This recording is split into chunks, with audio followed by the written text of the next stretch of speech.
Very important when you look at currency market. I mean, political instability or political uncertainties will have a big effect on currency markets. Hello, Roberto, and thank you for joining us today. It's an absolute pleasure to have you here. So let's start by looking at Europe, and could you give us your assessment of the current situation in Europe? Good morning, Jack. Happy to be back in Dukascopy TV. I think Europe is facing probably one of the more delicate years in 2017 since since a worldwide crisis in 2008. After Brexit, we're going to have election in different countries, Holland, France, Germany, and this could really change the political landscape of Europe. Greek crisis is still there. Try to be managed.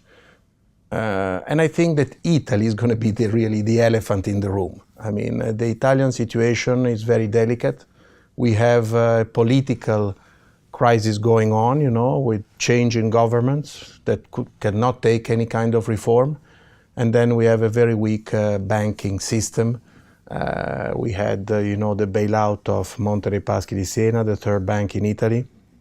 So this is definitely, a situation that is not anticipated by the markets. I think that the European situation as of today, people think that, the different election will work out in favor of stability of Europe.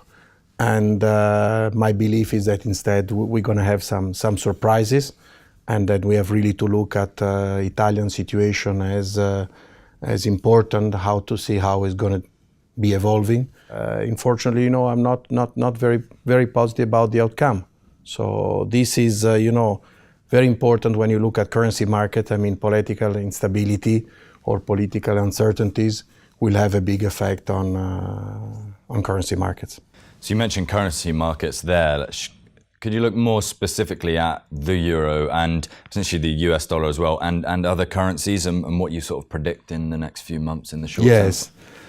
I mean, for me, definitely the euro, it's a sell in currency market. And I think mainly against US dollar, but against most of other currencies. I mean, the political, economic, and negative interest rate mix is explosive for a currency. And I think that we just had a bounce, during the last 2 or 3 months where the euro could come back from the lows, but we are going to head now to new lows against the dollar. I think we're going to see parity this year and probably even below. The central bank expansionary monetary policy is continuing. You have negative interest rates in the Eurozone. Rising interest rates in the US, positive interest rate differential with some of the emerging currencies that have been suffering a lot. So all this, could come back. And I think that for Europe is a good solution. I mean, to have a weaker euro, especially for, the countries that are more in difficulties like Southern European countries. I would definitely be selling the euro on any rally against the different currencies. So switching tack slightly, let's look at gold. And do you think gold is becoming sort of an alternative currency? And how would you compare that with the euro? Yeah, I think that, gold is by definition an alternative currency to fiat money.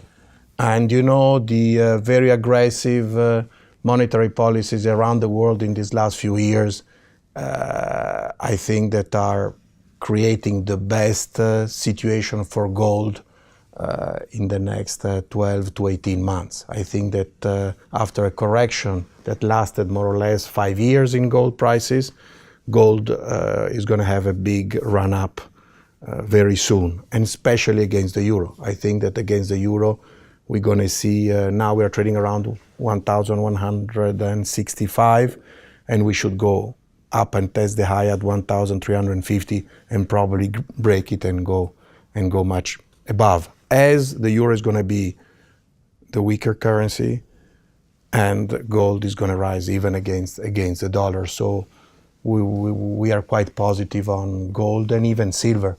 we think that these are two assets very interesting to hold. Roberto, thank you so much. Thank you, Jack. Nice being here again. And thank you for watching. And remember, if you like this interview and would like to see more, be sure to head over to dukascopy.tv.